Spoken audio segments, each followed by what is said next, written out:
Hi guys, welcome. Today I'm going to make a pepper pot beef, which is quite tricky to say. It's a bit of a tongue tire. I used to make this years ago and I absolutely loved it, and it's one of those meals that every time you make it you go, we should make that more often, and then I just forget. So anyway, what I'm going to do to start is I have my lean diced beef. Now I just bought lean stewing beef because it was on special this week in our local supermarket, and there was very little fat, but there was a few little pieces of fat and I just cut them off, and I cut them into little cube sizes, okay? And what I'm going to do here, I have some plain flour here. I'm going to just dust my plate of plain flour with some ground ginger, and that is going to give it a nice flavour. Oops, my ground ginger is not working with me very well. I'm just going to give that all a little stir up like that. It's not a lot of ginger, just a little hint of ginger. And I am going to coat my beef in the ginger, just like this, okay? Just like that. So I'm going to do all my beef, and I'm going to have to take you out to the back kitchen to fry this off in batches, because unfortunately still don't have an aga and it's absolutely freezing. This is our main source of, the aga is our main source of heating in this house, so you can imagine how cold we all are. I even had my coat on for a long time before I started this video. Okay, we're going to head out the back. Hey guys, I have all my beef now rolled up in the, well, most of it in the flour. And in here I have heated up some olive oil, and I'm just going to cook this in batches. Do you want to bring this a little bit closer in here so you can see into the pot? Now this is one of the things that I would be very tempted to just pile all the beef in here and get it done quickly, but you will end up sweating off your beef, and we don't want that. We want it to crisp up, okay? So just maybe do it in 2 batches, and whenever you have the first batch done, you can put them onto it, transfer them onto a plate, and then start with your second batch, doing the same thing all over again. Okay, so we're just going to, I have that on a fairly high heat, and I'm going to just let it cook on one side first, and then just gently tip it over. Can you see how nice and brown it's after going already? And that's what we're looking for, okay? A nice crisp brown piece of meat. So I'll keep doing this, and I'll come back to you then when I have all my meat browned, and I'll show you what to do next. So guys, that's our first batch browned off nicely. You can see it has changed from pink to a nice, you wanted a good nice dark brown, and that will get the flour all cooked up. I'm going to add another tiny drop of olive oil in here for my next batch, so that it doesn't stick to the bottom of the pan, and I'm going to fire ahead and throw in my next batch. It's important, I forgot to mention, it's important that you try and use a pot like this to fry off that will fit into your oven, because we're going to cook this eventually in the oven. And if you haven't got, you know, if you're frying off in a frying pan and then you're changing to a pot that goes into your oven, you're not going to get all the lovely flavours that are going to sit in the bottom of your pot after frying off the meat. Okay, so we'll let that work away there again, and we'll go back out to the other kitchen. Hi Liam. And I'll show you how to make the next step, which is the sauce, okay? So guys, our next step is to make the sauce that our beef is going to stew in the oven, okay? So I have used about 800 grams of beef, and the camera on my phone is upside down, so I'm not really sure where to look. But anyway, 800 grams of beef. So if you have 800 grams of beef, this is how much of the sauce you will need, okay? I have 1.5 tablespoons of Worcestershire sauce. I said that very well, I'm proud of myself. Okay, so remember that the tablespoon is a very, very large spoon, almost like a serving spoon. I have 1.5 tablespoons of dark brown sugar, 1.5 tablespoons of red wine vinegar, and 1.5 tablespoons of sweet chili sauce.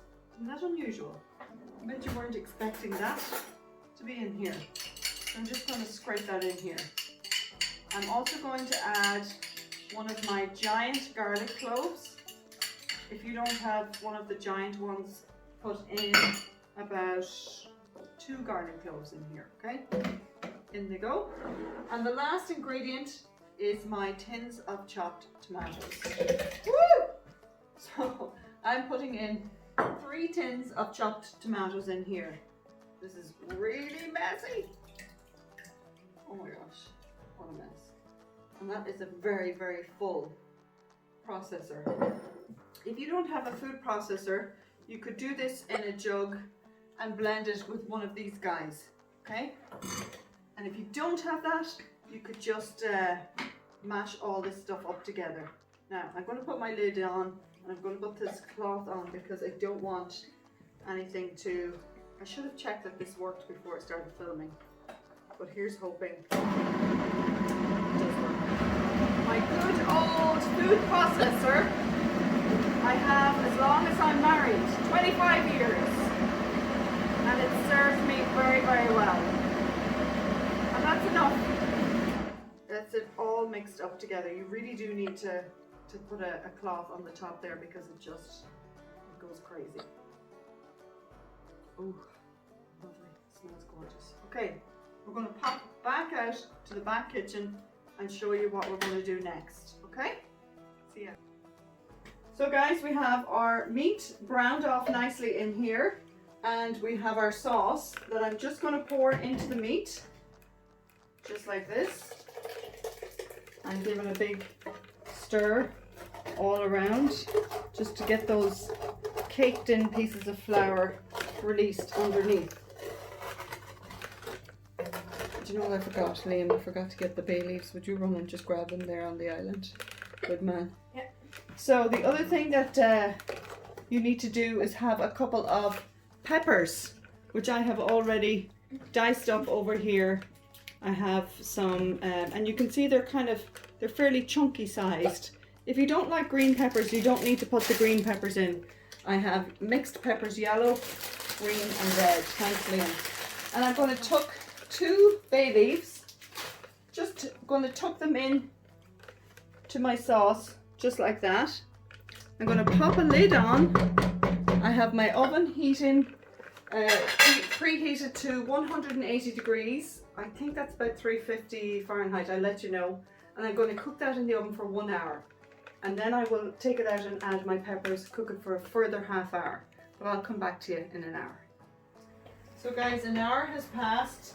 Well, I hope it has passed because somebody accidentally turned my timer off and the whole oven shut down, which is typical. Oh wow, that just looks amazing. Smells amazing.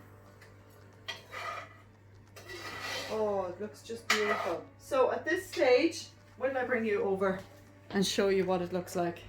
At this stage, we're going to add our peppers, okay? Sorry, I've lost all of my camera people. So I'm going to have to hold my camera with my left hand and pop my peppers in. So I've added actually 2 of each kind of pepper. The original recipe calls for just 1 of each kind. But you know, I just love the thought of getting extra veg into the kids. So that's it. I'm going to pop the lid back on and back into the oven for another ½ an hour. Here we go, guys. Our extra ½ hour is up and our pepper pot should be done by now. I just cooked some rice to go with it. And let's have a look here and see what this looks like. It's actually beautiful. It's after thickening up a lot. Let me bring you a little bit closer here so you can have a look.